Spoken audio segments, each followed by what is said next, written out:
Ladies and gentlemen, I am your host Jeffrey Lazarus, and welcome back to Multiplayer Mondays on the Gaming Vector. And once again, we are back with Magic 2014.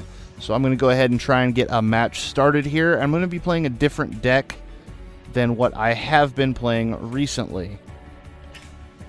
I'm actually going to be using the Masks of Dimir deck, as you can see. And the Masks of Dimir deck is basically built around drawing cards for yourself and forcing your opponent to discard or put cards back on top of his library to mitigate his ability to draw cards. And it would appear that this player is not readying up, so let's go ahead and try again. See if we can't get... Oh, and I have been kicked from that game. Fantastic. This has been a great day for this. So, a little backstory leading up. I had... Oh, this guy again. I had one match, was doing pretty well, and unfortunately, the guy kind of saw the writing on the wall, so he just quit in the middle of the match, dropped out, was replaced by an AI, so I just went ahead and quit the match out myself, because there's no point in me beating up on the AI anymore. There we go. Now we finally have a game starting. So yeah, that's kind of the backstory leading up to this point. So let's see. We have 3 lands. You can see this is a dual color blue-black deck. We have Surveilling Sprite. That's a decent card. Chittering Rats. The Moroi Vampire. I think that's how you pronounce that. And Sleep. Sleep is not incredibly useful right now, but the other two... Alright, I'm going to keep this hand... And what I'm going to start with, I'm going to start by playing a black land.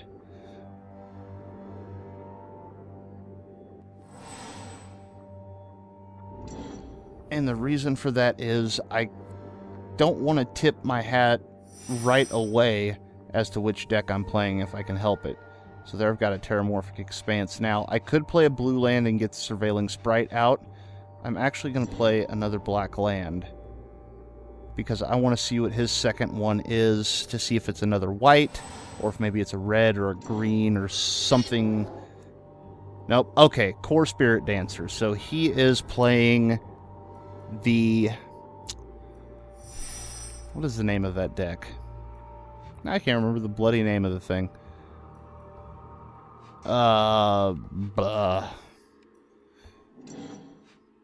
Not Avacyn's Glory. What is it called? Now I can't remember what the name of the damn deck is. Regardless, he's playing a deck that's full of enchantments, and he's going to try and stack them on that Spirit Dancer to make her incredibly powerful. So what I actually need right now is a card that will allow me to push that off of the battlefield. So there he plays Spirit Mantle. That becomes a 3/5 with protection from creatures, and I'm just going to get railed within the first few turns here, I feel. Because there's not a whole lot I can do about that at the moment. Let's go ahead and play this. And then...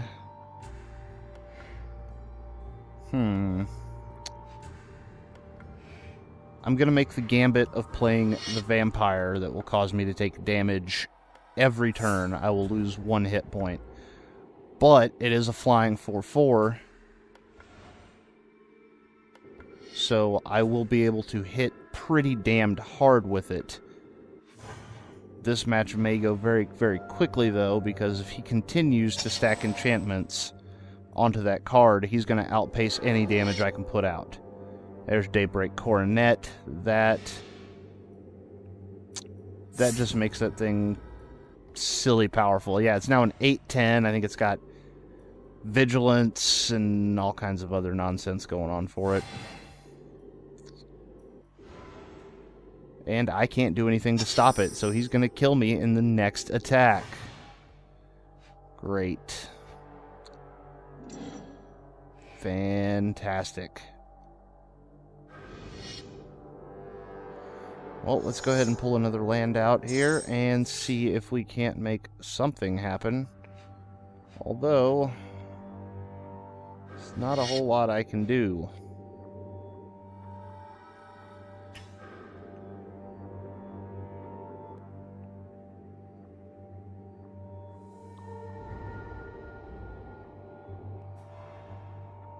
So basically, I can pop him for 5 right now, and then he's just going to kill me. That's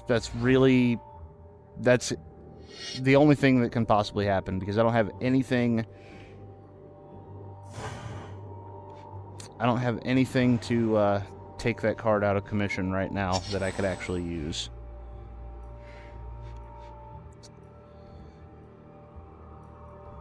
And he will probably...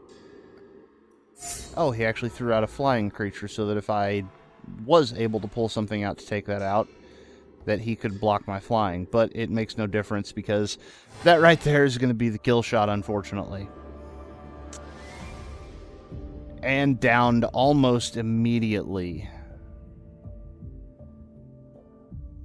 Well, I suppose since that was such a short match, I'm going to pick out a different deck here, and we will go again. And I think what I'm going to do is play the Deadwalkers deck and see if this guy wants to go up against me again. Now, Deadwalkers is all about zombies, vampires, basically creating a horde of creatures that are, for the most part, on their own fairly weak, but when you start stacking certain ones together, they become very, very strong. Unfortunately, this is a terrible starting hand with only 1 land, so we're going to immediately just draw a new one. There's 2 lands, which...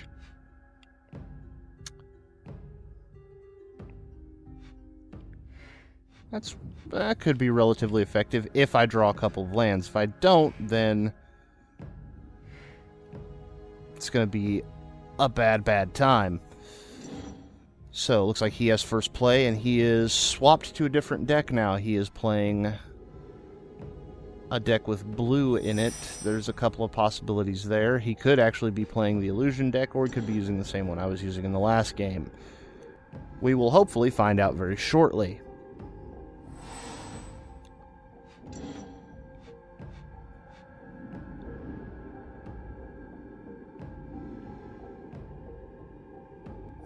Still looks like an all-blue deck, but that could be just him trying to be tricky. Machias the Unhallowed, that's a good card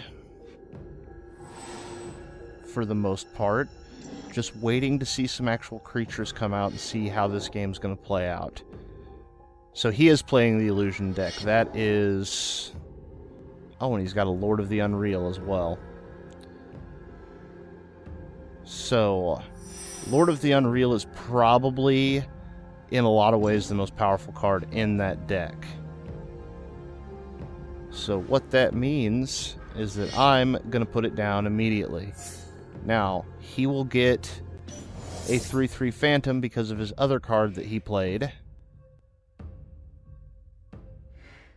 And what I could do is reanimate his Lord of the Unreal.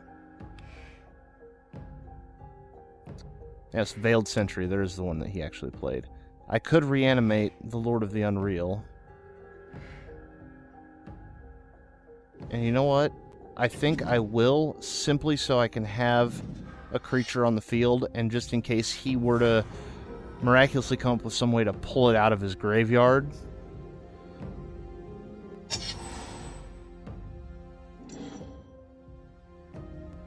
So at least this way I have something to counter his 2/2 with.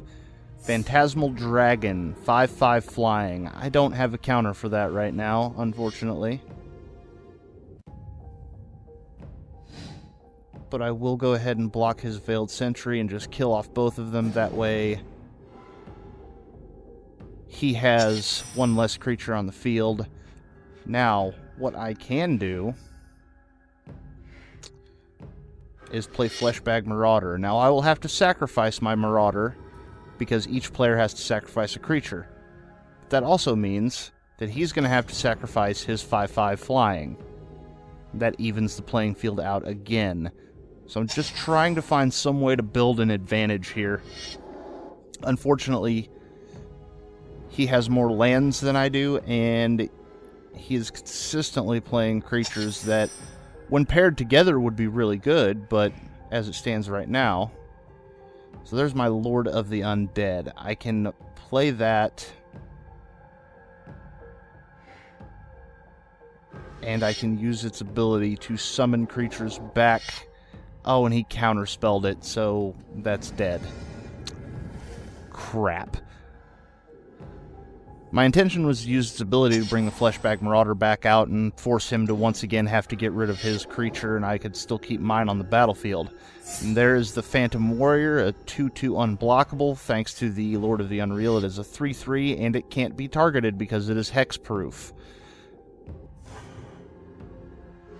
And if he manages to pull out a Phantasmal Image and copy his Lord of the Unreal, I'm in for a real bad time. So what I need to do, is the only thing I can do, is siphon off 2 of my own health to draw 2 cards and just hope that I get something that can turn this around. And I really kind of didn't. Bloodghast can't block, has haste as long as an opponent has 10 or less life. And...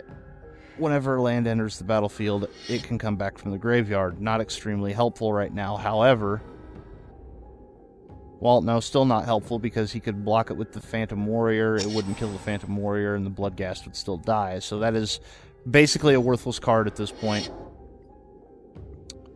What is... oh. Mind Control. Fantastic. So he just mind-controlled my creature and took it completely out of play for me. So now it's sitting on his side, and I'm going to eat 5 damage. This has been a really bad day for Magic. Because I am just getting the crap stomped out of me by everybody I encounter. Alright, can we do anything? That would be nice. But then I wouldn't be able to play any creatures.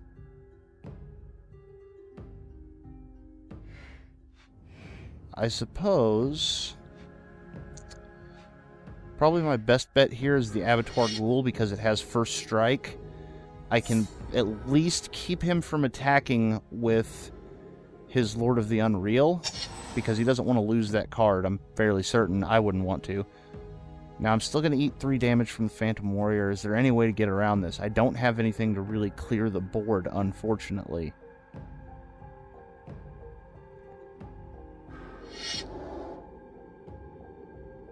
So now he's bringing out a Phantom Beast that is going to be a 5/6.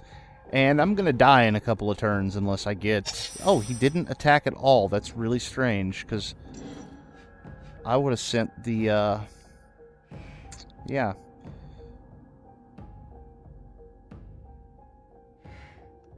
Alright, let's Cruel Revival the Lord of the Unreal.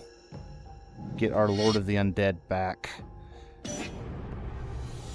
That might actually give me a chance. Because now...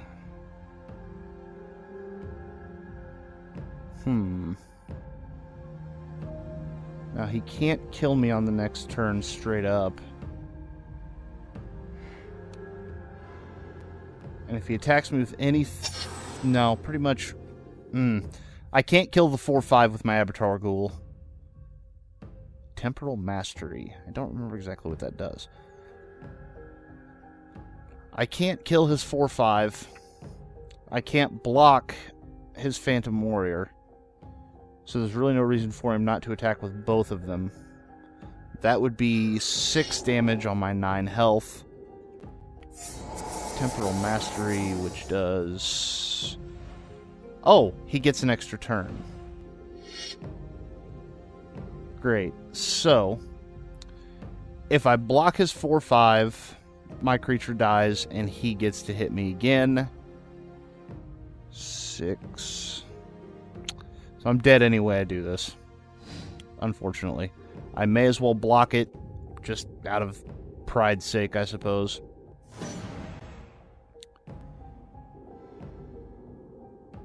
So that will end his initial turn. All his cards untap. I have no blockers left. I'm down to 7 health.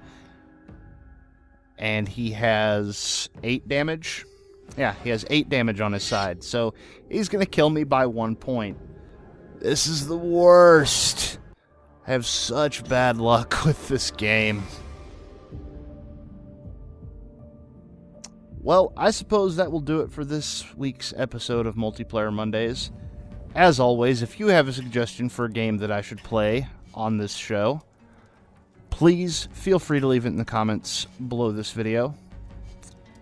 As always, I have been your host, Jeffrey Lazarus, and thank you for watching.